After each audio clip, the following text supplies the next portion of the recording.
ज्ञानवापी मंदिर और गौरी श्रृंगार केस में अब एक नया मोड़ सामने आ चुका है।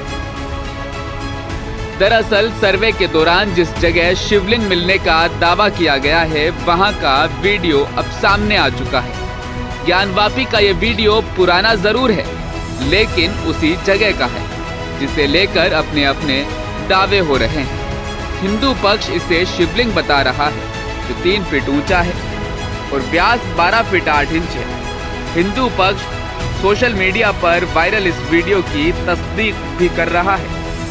सिर्फ हिंदू पक्ष ही नहीं, बल्कि कोर्ट कमिश्नर अजय प्रताप सिंह ने भी इसकी तस्दीक कर दी है कि जिस जगह का वीडियो वायरल हो रहा है, वहीं पर हिंदू पक्ष शिवलिंग बता रहा है।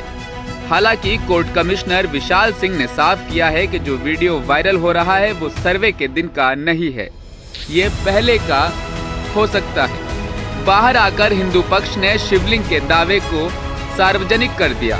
शिवलिंग के दावे से हिंदू पक्ष गदगद है, तो मुस्लिम पक्ष इस दावे को सिरे से नकार रहा है।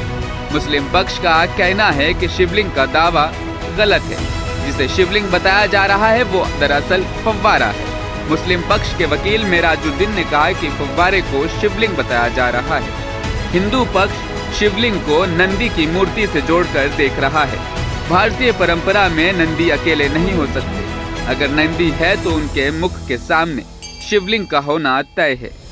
हिंदू पक्ष पहले दिन के सर्वे के बाद से ही कल्पना से परे सबूत का दावा करता रहा है। हिंदू पक्ष के वकील विष्णु जैन ने अपने मोबाइल फोन पर वजूखाने का इलाका दिखाया, जहां शिवलिंग मिलने का दावा किया जा रहा है।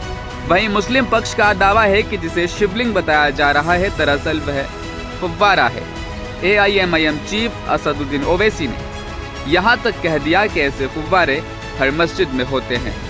आप भी देखिए इस वीडियो को गौर से, क्या ये फव्वारा है या फिर हिंदू पक्ष की जानिब से किया गया दावा शिवलिंग।